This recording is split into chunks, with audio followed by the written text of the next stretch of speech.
Saudações, gente bonita, em Goiás, 5h30 da manhã. E os termômetros marcam 23 graus. Mas está bem mais fresco do que isso, porque tá nublado.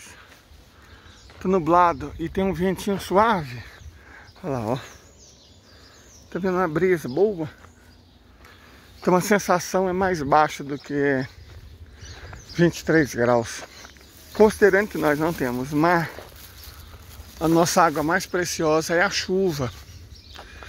Então, do nosso ponto de vista, está um dia bonito. Para que o dia de vocês também continue bonito, vamos mostrar imagens aleatórias de gatinhos. Essa é a tarântula e daqui a pouco vocês vão ver Bia, a branquinha. Então, um bom dia para todo mundo. E eu quero aproveitar isso para trocar umas ideias com vocês. Muita gente fala que o amor e o ódio possuem a mesma natureza. Não possuem. Não possuem. A paixão e o ódio possuem. Mas o amor é muito diferente do ódio. O amor exige trabalho. Exige dedicação, mesmo que surda, mesmo que muda, principalmente muda. Tendo uma dedicação que não se anuncia. Amor exige trabalho. O ódio não.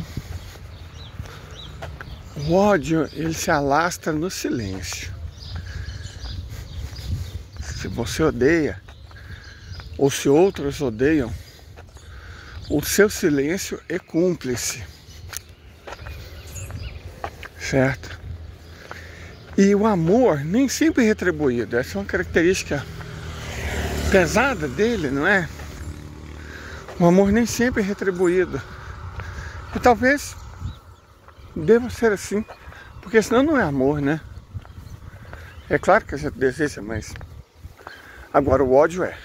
Você pode ter certeza que o ódio será retribuído. É nesse sentido que eu quero começar comentando, sem citar nomes, mas falando de cargos, o pedido de demissão do presidente da EBC. E por conta de algumas coisas, né, de um comentário que frustrou o ministro Paulo Pimenta. Eu entendo de verdade que o Paulo Pimenta está longe de ser uma unanimidade. E que ele, né, se você compara a atuação, por exemplo, do Lopes Obrador, a comunicação do presidente Lula é fraquinha, é deficiente mesmo, tem problemas. Ok, isso é uma coisa. Outra muito diferente é tomar partido no momento em que a posição do Brasil é oficialmente neutra. Mas a ministra Marina Silva tomou partido para Israel, sim, e ela usa jatinho particular para fazer viagem de 15 minutos, certo? Mas ela é uma ongueira, a Fadia da Floresta, ela é ongueira. Nós não podemos esperar muita coisa. De verdade, os identitaristas, ainda mais identitaristas ongueiros, são desse tipo, gente. Nós não estamos falando de, né? Com todo respeito à ministra Marina, não é uma pessoa do qual eu particularmente espero muita coisa. Não de boa. Nós sabemos a quem os interesses do verdismo ongueiro servem, eu mesmo denuncio aqui sempre. Sei muito bem a quem esses interesses servem. Mas isso é uma coisa. Outra coisa é outra coisa. No caso dela, quando ela fez declarações pró-Israel, porque ela é evangélica e tal, né? Acho que os evangélicos se sentem na obrigação de ir contra a mensagem de Cristo. Eles têm essa obrigação deles, né? Que eles se sentem, meu Deus, o Estado de Israel, o Israel, o povo que não aceitou Jesus, e não aceitou porque não é porque é ruim, é porque a Torá deixa muito clara, e próprio Jesus concordou com isso. Quando no Novo Testamento perguntam a Jesus se ele é Messias, se ele é Elias, perdão, se ele é o Elias, eles queriam saber se ele era o Messias. Porque a Torá é muito clara, e você vê isso na Bíblia do Velho Testamento. Antes da chegada do Messias, Elias volta. Elias, na convicção deles, mesmo na nossa Bíblia, não morreu. Elias não morreu. Elias foi levado direto para o céu, arrebatamento. Então, antes do Messias voltar, Elias vem para anunciar. E por isso que tem toda a história de João, né? João Batista, que era inclusive o nome do meu finado tio, que Deus o tem em seus santos braços. João Batista veio anunciar Jesus, para criar um paralelo aceitável para todos os judeus, de que ele, João Batista, era Elias. Aí sim, nesse caso, Jesus seria o Messias. Ao perguntar para Jesus se ele era Elias, os judeus são um povo muito inteligente, muito cuidadoso com as palavras. O povo perseguido tem essas características, né, de ter uma certa inteligência, uma grande inteligência emocional. Então, ao perguntar, você é Elias? O que eles estavam perguntando é se ele era o Messias. Não, não sou Elias. Ficando assim, subentendido, para quem quisesse, que o Elias, no caso, seria João Batista. E se Elias era João Batista, ele, Jesus, era o Messias. Só que os judeus, nossos irmãos em Deus, não acreditam que o Messias veio, exatamente porque falta Elias vir. Certo? Por isso que eu falo sempre que o sionismo é uma deturpação grosseira e vulgar do judaísmo, como a teologia da prosperidade e os neopentecostais, os calvinistas particularmente, os presbiterianos, são uma deturpação vulgar e grosseira do cristianismo. E como o salafismo arrabita é uma deturpação vulgar e grosseira do islamismo. Essas três correntes que negam o cerne da própria religião, pentecostalismo e o neopentecostalismo mais do que o pento, salafismo e sionismo negam a essência da própria fé para disseminar ódio. Dissemina ódio, a verdade é essa, dissemina ódio. Ódio contra o pecador, ódio contra quem não pertence à fé deles, ódio quem não concorda com ele, ódio aos comunistas, cara, essa foi a principal função, né? Todos essas correntes, salafismo, sionismo, neo e pentecostalismo, são alimentadas e alimentadoras da direita, de preferência da extrema direita. São potencialmente fundamentalistas e promovem atos de terror. Então, veja só, isso é feito de maneira quase passiva. A ministra Marina, quando ela se posicionou muito equivocadamente contra a diretriz do governo, ela não estava agindo como membro do governo, estava agindo como crente. E como ela é ministra, quem deveria chamar a atenção dela é o presidente da República. E não sei se deveria fazer isso em público, mas é o presidente da República, cabe ao presidente da República. No caso do presidente da IBC, como ele era subordinado, coube o Paulo Pimenta. A gente, gostando ou não do trabalho que ele faz, ele foi indicado para esse cargo, ele tem a confiança do presidente e ele fez o que tinha que fazer. E aí a gente volta na questão filosófica, porque essa é uma discussão de fundo. Não vamos fulanizar a discussão. A gente nunca ganha fulanizando a discussão. Certo? A gente nunca ganha. Isso aqui nós debatemos geopolítica, não fofoca. Então, o que eu quero dizer? Inclusive para não fulanizar a discussão. Gente, pessoas,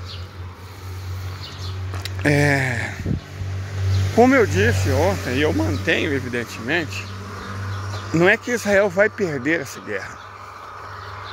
Israel já perdeu essa guerra. Essa guerra já está perdida. Ontem a nota do New York Times foi a segunda indicação que os Estados Unidos, na prática, abandonaram Israel. Nós já tínhamos tido uma indicação semana passada que os Estados Unidos, através de uma nota oficial, falaram: vamos mandar um porta-aviões, mas não vamos desembarcar. Ou seja, era para enfeite, era um recado para o Hezbollah, que a grande força militar naquela região não é o Líbano, a Síria, é o Hezbollah. O Irã não vai interferir diretamente, porque ele é um membro dos BRICS.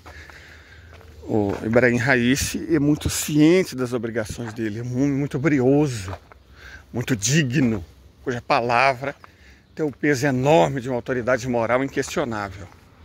Então, a não ser que a China e a Rússia deem o sinal verde, mesmo o Irã não vai interferir. Mas o Hezbollah é outra coisa. E o Irã e a China sabem disso. E tem que ser assim, certo? Então, manda o recado para o Hezbollah, fala: não vamos desembarcar. É a mesma coisa de dizer, só vamos ficar olhando, isso é um cruzeiro. E aí, ato contínuo, questão de horas, poucas horas depois, o Hezbollah manda o contra-recado.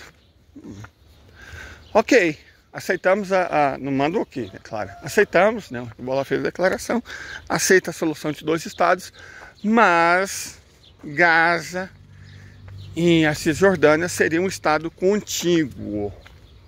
Traduzindo, o cerne dessa disputa, que é o Negev, vai pertencer ao Estado palestino. E tem que ser assim, porque nós já explicamos várias vezes qual que é a questão. O Negev, o sul, um local não tinha judeu, e mesmo assim foi entregue ao Estado de Israel, foi o objetivo da ONU, dos Estados Unidos, da Inglaterra e dos lacaios europeus. E na época a China era um lacaio, porque a China era representada pelo que hoje é Taiwan, pelos nacionalistas, que eram entreguistas até a alma. Então, a questão aqui é que se concordava, Estados Unidos e lacaios, que o Negev pertencesse ao Estado de Israel por um motivo simples. Através do Negev seria impedida a conexão física entre Ásia e África. Na época era tudo colônia. Mas é óbvio que eu já estava pensando no futuro, para impedir que no futuro África e Ásia se conectassem por rodovia, por ferrovia, garantia-se que o Negev seria do Estado de Israel e que, portanto, não haveria conexão física entre ambos, certo? Foi por esse motivo que Israel foi criado. Claro, semear cisânia no Oriente Médio, garantir os interesses do imperialismo, né? É um experimento colonial e colonialista, perfeita experiência, uma experiência colonial e colonialista. Isso não deve nunca ser desconsiderado, uma experiência colonial e colonialista. Opa, peraí, gente, só dar um pause aqui, que nós vimos o Bebas. Eu estou levando para Dona Mãe umas costelas que eu comprei ontem, né? Porque se que eu estou almoçando lá, eu tenho que dar a minha colaboração. Aí hoje nós vamos fazer costela cozida, com mandioca, e vamos deixar um pedaço grande, de 2,5 kg, de molho na cerveja para assar no domingo. Ah, meu Deus, pitaia. Pitaia é muito superestimada. Isso aqui é uma planta que eu valorizo mais. A jabuticaba. Inclusive cresce nativa aqui. Essa é a pitaia. As flores dela são muito bonitas. Vocês estão fechando. Tá vendo? E você sabe que eu adoro flores, né? Eu amo flores. Eu amo flores. E essas flores, olha lá, tem umas abelhas lá, mas as abelhas não vão atrás do néctar, vão atrás do pólen. O polinizador mesmo da pitaia normalmente são morcegos noturnos, né? Mas voltando ao assunto, a questão envolvendo o Estado de Israel é que perdeu. Como eu estava dizendo, os Estados Unidos anunciaram, mandaram um recado: não vamos desembarcar. Isso é um recado, claro, gente. As coisas, esquece, não sei quem declarou não sei o quê, não sei qual reportagem de... Gente, até a imprensa basicamente mente, ela está lá para mentir e para enganar, certo? Não acredita na imprensa, nós todos somos adultos e não dá para confiar na imprensa. Não dá mesmo para confiar na imprensa. Ela mente. Mente igual respira. Então esquece o que a imprensa diz. Presta atenção no que é dito pela imprensa ou no que autoridades do governo, sem querer, querendo, dizem. Então, nesse caso, eu acho muito bonito também a muda de abóbora. Algumas delas efetivamente crescem e até produzem. Então, nesse caso específico, foi mandado um recado para o Irã, né, através do Hezbollah, e a resposta foi rápida. Não, tudo bem. Se vocês não desembarcam, nós não vamos afundar vocês, como eles fizeram para ganhar a guerra de 2006, né? Quando o Hezbollah derrotou o exército israelense e pôs eles para correr do sul do Líbano. O que aconteceu foi que o exército israelense ficou sem munição. E por conta da guerra da Ucrânia, eles estão ainda mais sem munição do que estavam naquela época. Diferente do Hezbollah. Por conta do Irã ter se tornado uma superpotência militar, né, é claro que o Hezbollah não tem míssil hipersônico, mas estima-se entre 100 mil e um estoque maior do que o da própria OTAN, a quantidade de mísseis, de artilharia que o Hezbollah tem. Então é uma força militar extraordinária. Extraordinária. Os túneis do Hezbollah são mais bem feitos, mais limpos e mais seguros do que o do metrô de Nova York. Tiveram anos para isso, para treinar muito. Treinaram batalhando contra o ISIS. Não se engane, o ISIS iniciou uma caçada, né? Vamos tocar o terror na Europa. Isso não ajuda os palestinos, mas o objetivo não é ajudar mesmo, não. O ISIS foi criado essencialmente pelo Estado de Israel, certo? Inclusive suspeitava-se que al-Baghdad, o líder-chefe do Daesh, né, do ISIS, era, na verdade, um agente do Mossad, um agente israelense.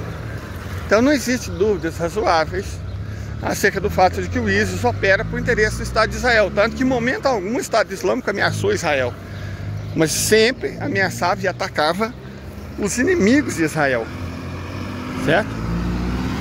Os objetivos militares do ISIS sempre envolveram os inimigos de Israel. Nunca o próprio Estado israelense, ou nunca forças americanas.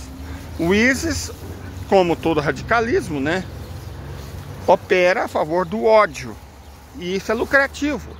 Os pastores não operam a favor do ódio porque eles querem ir para o inferno. Eles operam a favor do ódio porque isso dá muito dinheiro, certo? Dá muita grana. É fácil seduzir as pessoas pelo ódio. Como eu disse, o ódio é inercial, nem precisa ser alimentado. O ódio é inercial. Então, o ISIS declarou que vai colocar ataques terroristas na Europa e no mundo inteiro. E isso não favorece em nada a causa palestina, mas absolutamente nada favorece a causa israelense.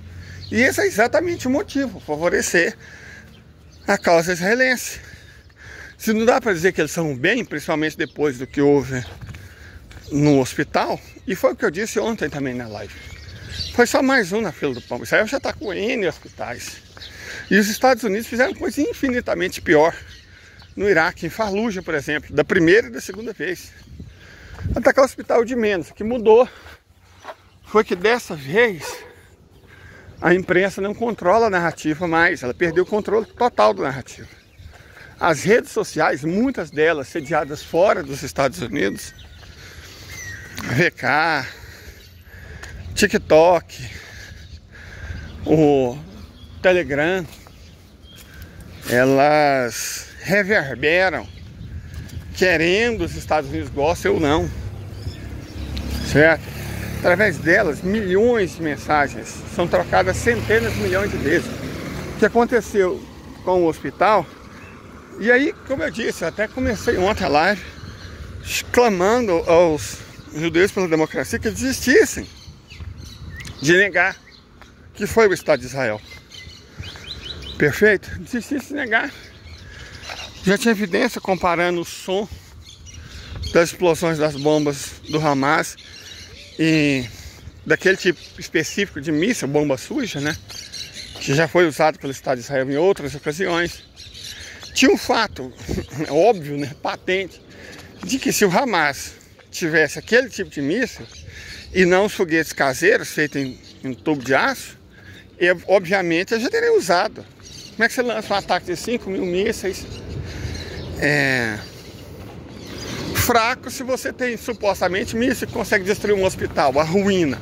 É óbvio que não foi o Hamas. E é óbvio que foi o Estado de Israel. Negar isso é uma bobagem enorme. É um desserviço. Um desserviço enorme aos israelenses.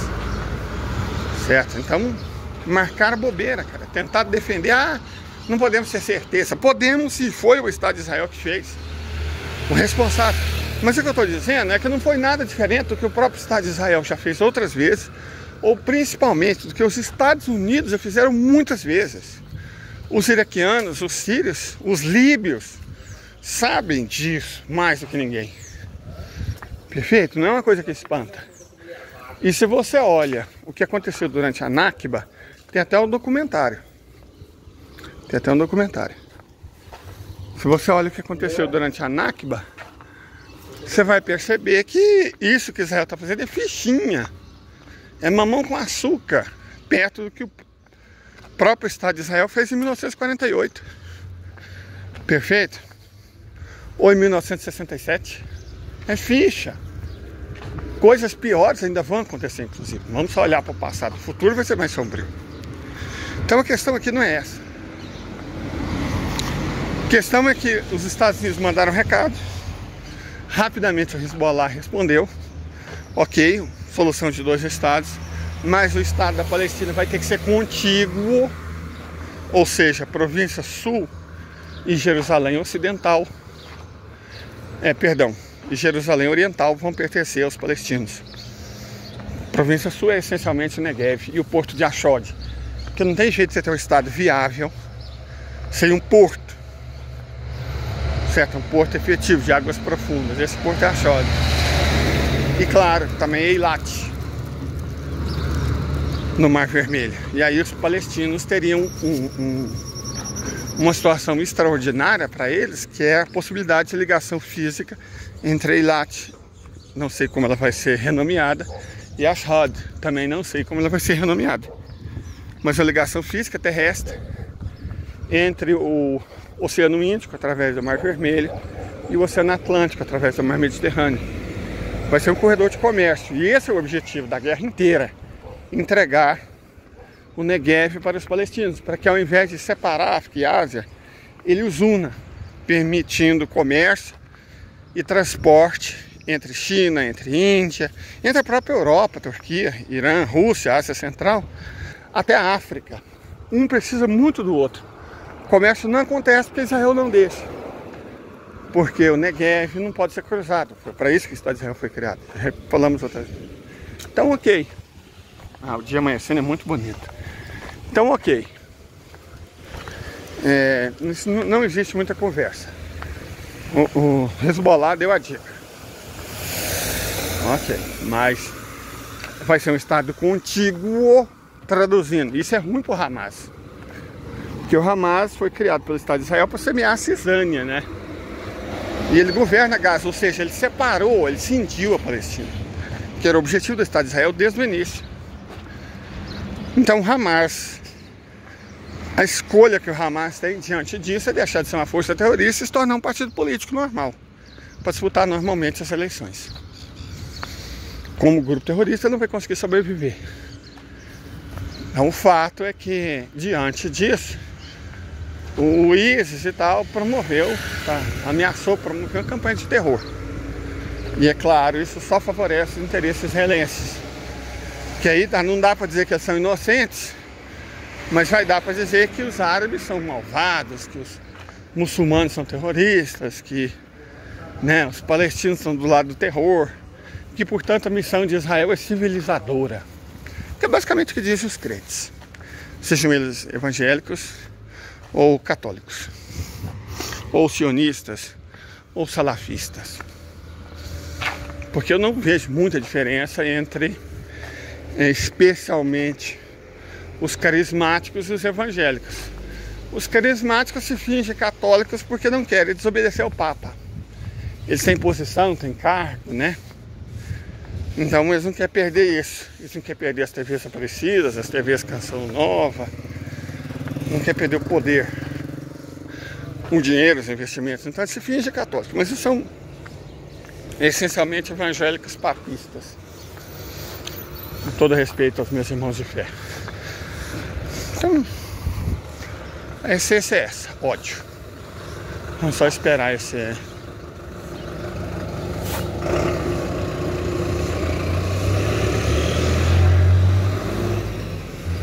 micro-ônibus de trabalhadores, né? Tá levando para alguma firma. Tem muitas firmas de mineração e, evidentemente, as minas, tanto as minas quanto as indústrias, não estão dentro das cidades, né? Então eles pegam aqui na cidade vizinha de Ouvidor, levam os trabalhadores todos os dias e trazem. Deus, inclusive, os abençoe e acompanhe. Mas voltando ao nosso caso, o fato é que, passada uma semana, os Estados Unidos responderam a mensagem do Hezbollah, ou seja, do Irã. Mandou outro porta-aviões. A priori, resolveram dizer não. Só que mandaram também um artigo no New York Times, discreto como uma melancia aberta no pescoço, de pendurada. Discretíssimo. Ô, gente, com todo respeito, eu ganhei, inclusive eu quero agradecer, um Pix ontem e vou gastar parte do dinheiro comprando pão de queijo. Eu podia estar matando, podia estar roubando, podia estar sequestrando, podia estar miliciando, divulgando ódio, mas eu só vou gastar uns reaisinhos comprando pão de queijo. Só um momento. Pronto, compramos pão, biscoito e queijo. Agora comprar nesse supermercado de ex-alunos meus, não vou fazer campanha para esse café porque ele é ruim. Mas o açougue tem preços bons, o café não custa. E o supermercado é bom até. Preços bons, bom atendimento, olha lá, ó. Esse é meu ex-aluno, Fernando, ó, tá aquela gente boa. Pronto, já compramos pão por banda. Agora é só chegar lá em casa. Casa da minha mãe, no caso, né? Mas voltando ao assunto. Aí, os Estados Unidos mandam o segundo porta-avião, você vai pensar, agora deu, ruim, agora fedeu. E o ato contínuo, um artigo do New York Times, afirma textualmente que o Irã não tem como, o Estado de Israel não tem como enfrentar uma guerra de duas frentes, porque não tem munição e tal, e que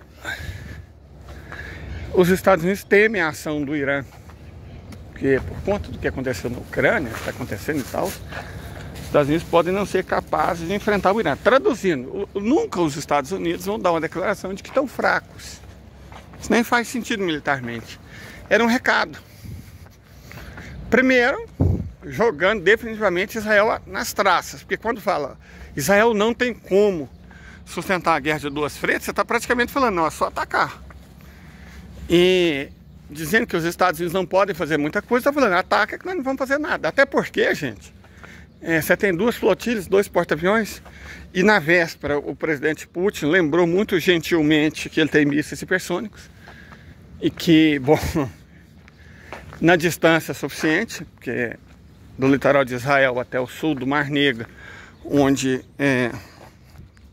a Rússia pode posicionar suas naves, suas belonaves, a distância pequena, certo? E que lembrou também que os mísseis Kinjal fazem 9 vezes a velocidade do som. Então não era uma ideia inteligente enfrentá-los. Ele até achou engraçado que os Estados Unidos tivessem 2 flotilhas estacionadas. Ele mandou a dica primeiro. Então tem 2 flotilhas estacionadas, 2 porta-avião, mas qual que é a necessidade disso? Lembrando que nunca porta-avião combate insurreição urbana, né? Isso não existe. Não se usa porta-avião contra guerrilha urbana. Então ele estranhou. Lógico que não estranhou. É tudo combinado, jogo combinado. E aí a resposta dos Estados Unidos veio no New York Times. Falou assim, não. Nós temos consciência de que se o Hezbollah entrar na guerra, Israel já era. E a gente não vai enfrentar o Irã. Nem falou da Rússia. Ou seja, acalmou a Rússia, acalmou o Irã e deu a dica para o Hezbollah. Não vamos intervir. Até porque são 15 mil soldados. 10 mil tem que ficar cuidando das belonaves. Então 5 mil soldados de infantaria lutando em área urbana contra as forças do Hezbollah não ia durar um dia. certo? Não ia durar um dia. E mandou a dica, falou: Israel que se for, cada um com seus problemas. Certo? Cada um com seus problemas, não tem nada a ver com isso não. Mais uma vez confirmou que jogou Israel.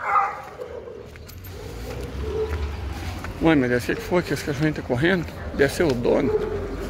Ele tá com postura de cachorro feliz, ou deve ter sido expulso. Enfim. Os Estados Unidos fez questão de deixar claro que tá se lascando para Israel. Certo? Mandou um recado, falou: não tem nada a ver com isso. Você vira. E aí que entra aquilo que eu falei: esquece esse jogo de palavra, essa falação, isso é bobagem. Isso é bobagem. Estados Unidos não vão intervir de verdade. Não vão. E de verdade eles não vão intervir porque não tem condição. Não tem munição mais, não tem... Gastou tudo, né? O que não podia na guerra da Ucrânia, perderam. Se eles entrar, eles vão ser derrotados, e dessa vez de forma humilhante, porque o Hezbollah não vai ter misericórdia que os russos tiveram. Vocês podem ter certeza absoluta disso. Não vão ter misericórdia que os russos tiveram mesmo. Então vai ser uma derrota acapachante e humilhante. Eles não vão entrar. Pode falar, mandou um aviãozinho de munição, que diferença faz, gente? Pelo amor de Deus, porque cabe no avião em relação ao que Israel precisa. Israel foi deixado da chapada.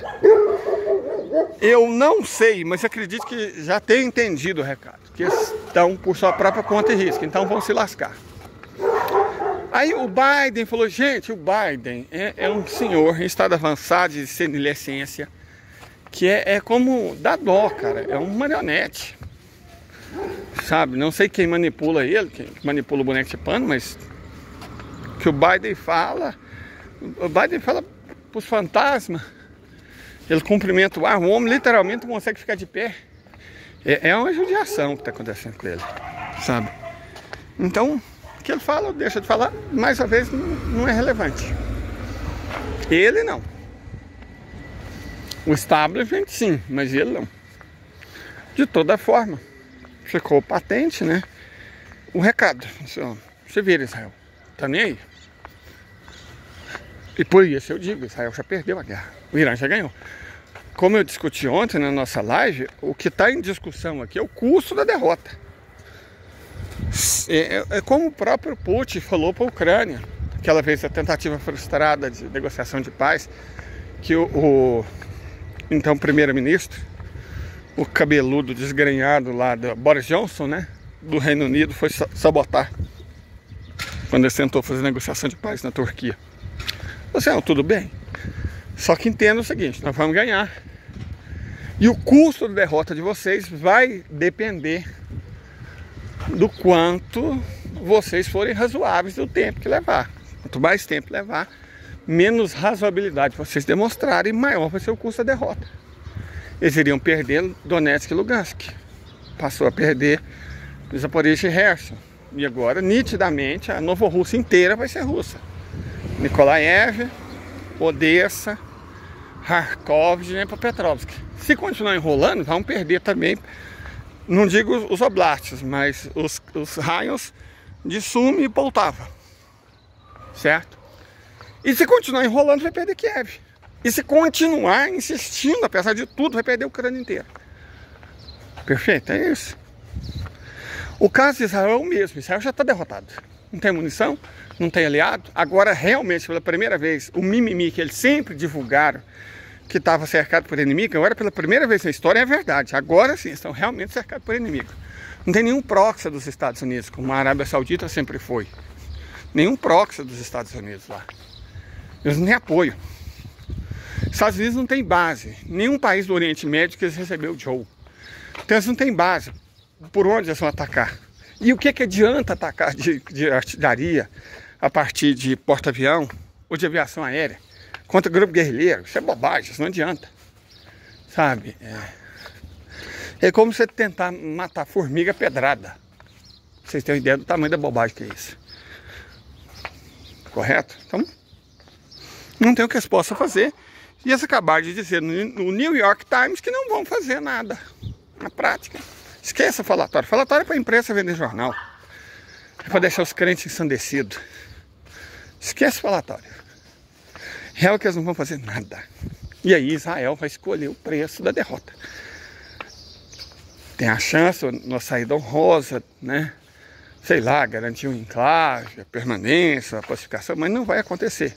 O recado desse ataque ao sul do Líbano é que o Netanyahu vai aumentar a aposta. Nós já falamos que depois de terminada a guerra, ele não vai ser só demitido, ele vai ser preso e vai ser condenado. Ao que? Bom, que ainda está por se definir de quem prender ele, né? E a camarilha dele, ele sabe que já está condenado. Ele está querendo salvar o próprio nome como destruidor do Estado de Israel, que é o que ele vai ficar na história. Perfeito? Ele está querendo salvar o patrimônio da família, o dinheiro que tão honestamente ele roubou ao longo dos anos, ele está querendo salvar. E é isso, ele está lutando por isso. E muita gente junto com ele vai dançar, todo mundo que está junto com ele vai dançar. Perfeito? Essa é a verdade. Ele está com medo, está desesperado, ele está ensandecido. Um homem assim é perigoso. E ele resolveu dobrar a aposta, quer dizer, deixa os árabes tocar o terror, usa o ISIS, né? O Daesh, para tentar terrorista, culpabilizar os palestinos.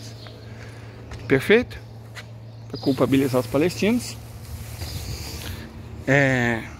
O Estado de Israel vai ser invadido, porque está provocando a Hezbollah. Os próprios Estados Unidos anunciaram que eles não têm como se defender, não tem munição, não tem capacidade, não para enfrentar o Hezbollah, e é verdade. Eles foram expulsos a pontapé em 2006, cara, do sul do Líbano. Nesses 17 anos, Israel ficou mais fraco, muito mais fraco. E mais do que ficar mais fraco, o que aconteceu foi que o Hezbollah ficou muito mais forte. Certo? O Hezbollah ficou muito mais forte, muito mais bem armado. Muito mais bem armado. Então, já era, já foi embora o boi com a corda. O que Israel vai escolher, repito, pela 10ª vez, é o preço da derrota. E pelo jeito eles vão cobrar um preço alto, porque está querendo forçar uma guerra para pagar de vítima na época das eleições. Prejudicar os democratas, talvez, que já estão, não podia estar mais prejudicado do que está. A verdade é essa, cara. Já era, e pelo jeito Israel vai escalar. Ou seja, a resolução desse conflito não vai ser rápida, não vai ser fácil. O ódio que sequer precisa ser alimentado está sendo alimentado. E nesse sentido, a postura do Brasil, por mais que pareça frouxa, é a correta. A gente não apaga uma fogueira colocando lenha nela. Nem graveto ajuda. A gente tem que jogar água. A gente tem que tirar o oxigênio. Tirar o oxigênio. O oxigênio são as palavras. Então o ministro Paulo Pimenta, dessa vez, está correto. A gente tem que tirar o oxigênio do conflito. O que a Marina, ela não tem poder. A Marina está lá para aproveitar a mamata. Certo? Voozinho de jato, fazer assim. Ministro, dar palestra, as fadinhas da floresta, o Viadista Guia está lá para dar palestra, para cacifar, né? Está em Londres, Nova York. Quanto tempo a outra lá não vê uma aldeia? Né? Quanto tempo ela não vê uma aldeia? Então, está se lixando, né? Sei lá, cara, a pessoa sofreu, né? De fato, não é bom viver na floresta. Eu já tive na floresta, já tive na aldeia, já conversei com indígenas, já estudei com indígenas. Eu sei que não é bom pagar de povos ancestrais, culturas ancestrais, é lindo, mas na prática é um inferno. Ninguém quer viver na miséria sem energia à base de mandioca, certo? Não culpo não, mas, né, isso é um problema do presidente Lula, que vai conversar com ela, que vai deixar de conversar. Não sei se compensa com essa briga com os crentes ensandecidos, não deixa ela falar as bobagens dela, tadinha. Uma pessoa que sofreu muito. Deixa ela. Agora, o Paulo Pimenta fez o que tinha que fazer. Não se alimenta. Ódio. Ele já cresce sozinho. E repito, o que você faz é tirar o oxigênio. O oxigênio são as palavras. Então está correto, ministro. E quanto ao Estado de Israel, que está derrotado, ele resolveu escalar nitidamente, resolveu dobrar a aposta. Como o Zelensky também resolveu dobrar a aposta. Todo mundo sabe no que deu, no que está dando. Com Israel vai ser muito pior, porque o ódio envolvido é infinitamente. Ele não teve que ser criado artificialmente pelos Estados Unidos. Não teve que ressuscitar os nazis lá da fronteira com a Polônia. Não, é um ódio que foi alimentado pelos anglo-saxões, pela ONU. A ONU é responsável, sempre passou pano. É um ódio profundo de 3 lustros, 75 anos, 3/4 de século. Então vai dar muito ruim. Prepara o coração de vocês. O destino da guerra está selado, mas o método não. Então que Deus tenha misericórdia de nós e de nossas almas e daquele povo lá. Se preparem, não vai ser bonito. A gente tem que ser forte e tem que ser bom e tem que ser comedido nas palavras. A gente aqui não alimenta ódio, não mostra imagem apelativa, não recorre a esse tipo de coisa, certo? Mas que susto, a garagem aqui da minha mãe foi fechada. A gente aqui não recorre a isso, mas tem muita gente alimentando isso, inclusive para ganhar voto, dinheiro, prestígio. A gente nem é monetizado, não é monetizado. Nosso objetivo aqui é tentar informar, tentar abrir a discussão. Inclusive, como foi a minha mãe que mandou desligar, ela percebeu que tem alguém aqui falando na porta. Então eu vou me anunciar e vou entrar. Tenham todos vocês um bom dia.